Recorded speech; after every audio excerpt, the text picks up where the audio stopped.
Turnip Crackers, welcome to another wonderful video. Today we have Joel's interesting Monarch deck that plays no big monarchs. Let's get right into this. Alright, well, it's less of a Monarch deck and more of what you see here. So, we got 3 of these, and 3 of these.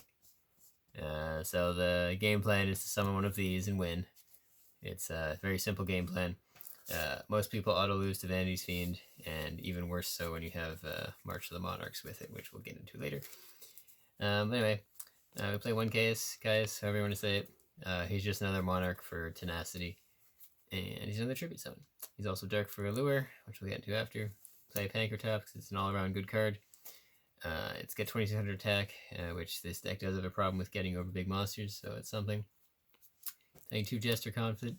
If you don't know what the card does, it literally just special summons itself from the hand, and then you contribute it off for a Monarch or Monarch-like. And it happens to be Dark for Allure. We're playing 2 Eidos.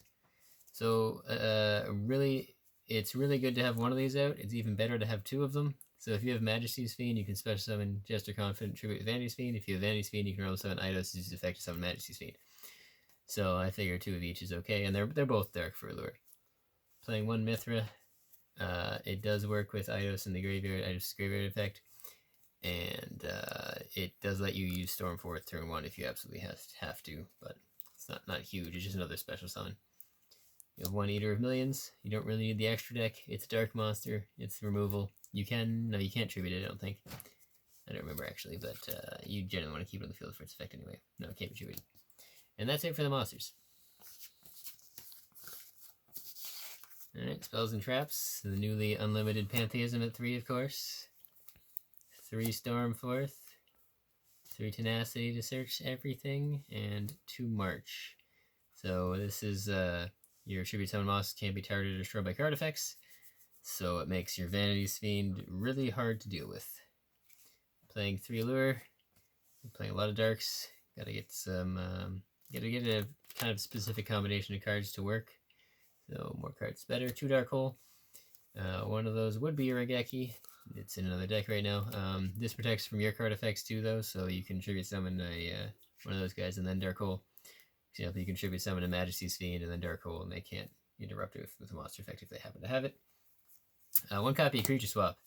It's it's kind of hilarious to special summon a Jester Confident and then give it to them with Creature Swap.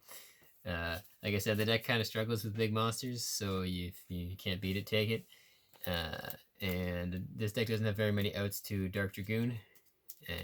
Like a Stormforth will just negate that, so having a second out is something. We have a Book of Moon. Again, with the big monster thing, it's hard to beat 24 in this deck, so you can flip it face down. Hopefully have lower defense. 1 Harpy's Feather Duster, because we can. We're playing 1 Desires. This could easily be an extravagance. Either way, I had a 40th card slot open. I figured an extra 2 cards doesn't hurt. Instant Fusion. We'll get to the extra deck later, which isn't too important, but basically the summons Thousand Eyes Restrict, takes a monster, and then you tribute it. Spells and Traps, we just have 3 Solemns and 2 Primes. So once you get your lockout, you want to lock, I guess. I guess it's a lock. You just want to negate what your opponent throws at you. They could break that lock. Alright, extra deck. Nothing too special. Most of these are fluff. We have 3 Thousand Eyes Restrict, even though we can't possibly summon more than 1.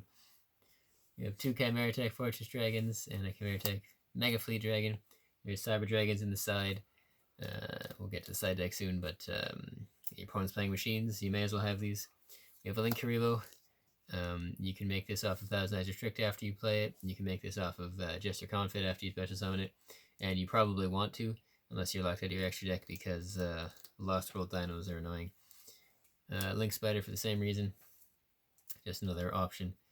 We're playing Relinquished Anima too, so you can use Thousand Eyes Restrict to take something, and then link it into Anima and take something else, and then tribute it. It comes up from time to time. Playing some Bling here for no reason.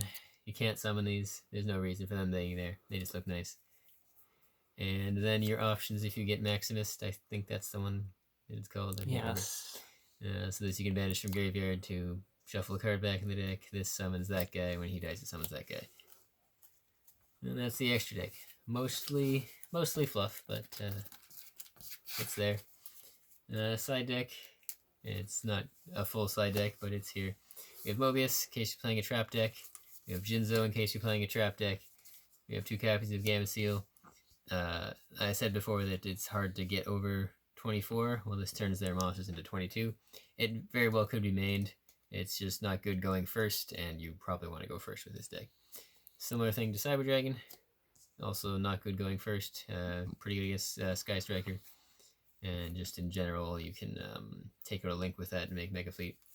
A 3rd copy of Dark Hole and 3 MSTs. That's all I got. Well, that was all for this wonderful deck profile. If you thought it was great, please like and subscribe.